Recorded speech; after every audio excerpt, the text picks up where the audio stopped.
What? Bro, what are you talking about, man? Don,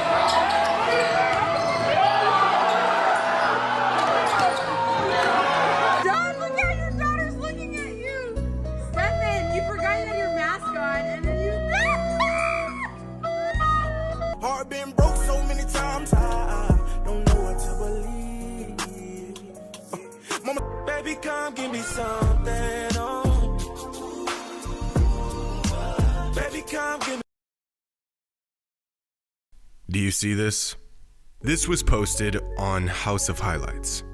Dude just gave himself CTE, LeBron has been reduced to making TikToks, and Stephen Curry appears to be at his wit's end. This is the current state of sports. What seemed to be a relatively harmless virus just a couple months ago has taken the world hostage and turned the NBA upside down. In 1996, Space Jam foretold of these events when the NBA commissioner shut down the league due to a mysterious illness that crippled the NBA and sent players home with little to no certainty of their future. Coincidence or crazy accurate prediction? Coincidence.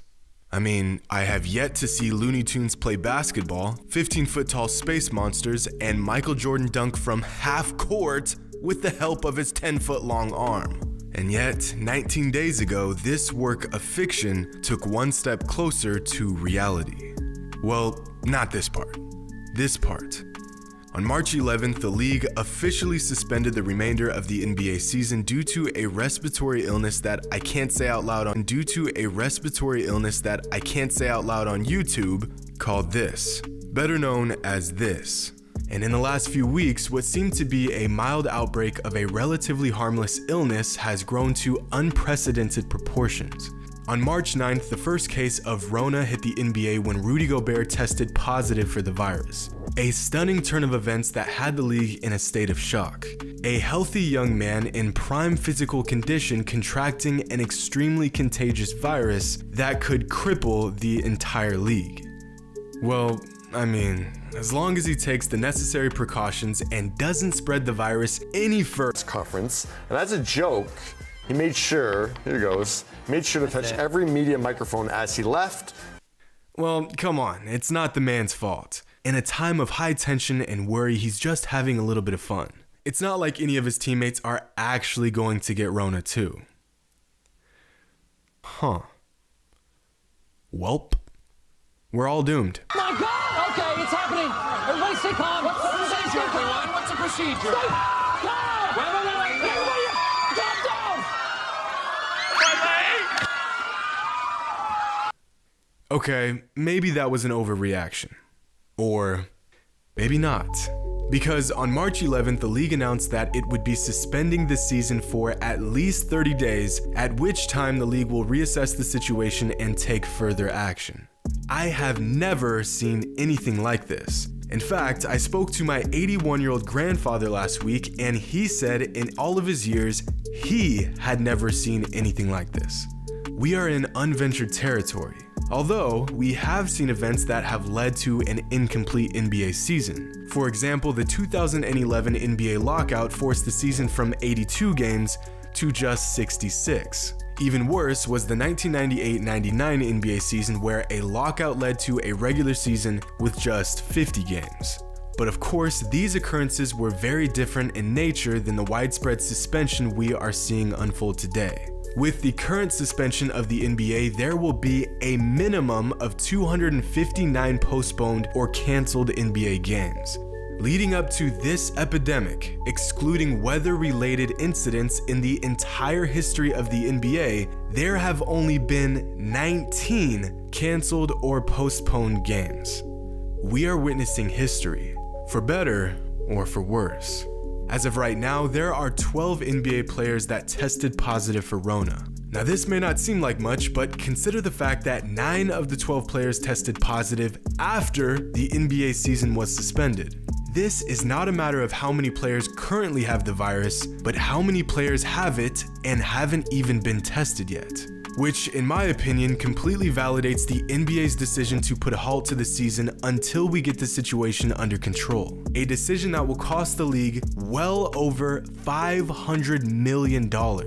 And that number is based purely off of ticket sales. That does not include merchandise, food or concessions at games, or TV deals with major and local networks. But the loss the NBA is facing this season doesn't even begin to scratch the surface of what is to come for the league. In a statement released last week, NBA Commissioner Adam Silver stated that the league will be pushing to restart the season where it left off, finishing the remaining 259 games sometime in June and pushing the NBA Finals all the way back to July or August. Which sounds simple enough, but consider the larger effects this will have on the league. The NBA draft will be pushed back to August. NBA arenas host many events during the summer. Where will these acts perform if the NBA now needs these arenas in the summer? A finals in July or August also means that the NBA is considering starting the 2020-2021 season on Christmas Day, nearly 2 months after its usual start date. And those are games that will not be made up. The NBA is also considering resuming the season straight into the playoffs, which makes all of those load management games look all the more useless. And believe it or not, these are conservative estimates to the fallout regarding this situation. The NBA has set a deadline of August 1st to resume the season, meaning they have until August 1st just to make a decision as to how they want to proceed. So in honor of a great season that we may not see the conclusion of, here are some NBA records that were set to be broken this year. Some of these marks would just need to be maintained for the rest of the season to break the previous record, and some have the potential to break a previous record if the season continues for 82 games. Now, whether the NBA will recognize these records considering the circumstances, well, who knows? But leading us off is James Harden with 2 potential records this season, with both free throws made and 3-point attempts in a single season. At the pace he's going, he may or may not break these records, but in an 82-game season, it would be extremely close for both records. Mitchell Robinson, of all players, is set to break 2 NBA records this season: highest field goal percentage for a season and highest true shooting percentage for a season, taking down one of Wilt Chamberlain's 3,000 NBA records. Another player who was set to break one of Wilt's records is Giannis Antetokounmpo, who was on pace to break the NBA record for highest PER in a single season with 31.85, possibly the most impressive record that was projected to be broken this season. Of course, there's Vince Carter, who was set to break the record for most seasons played in a career with 22. Breaking Dirk Nowitzki's record of 21 just last season.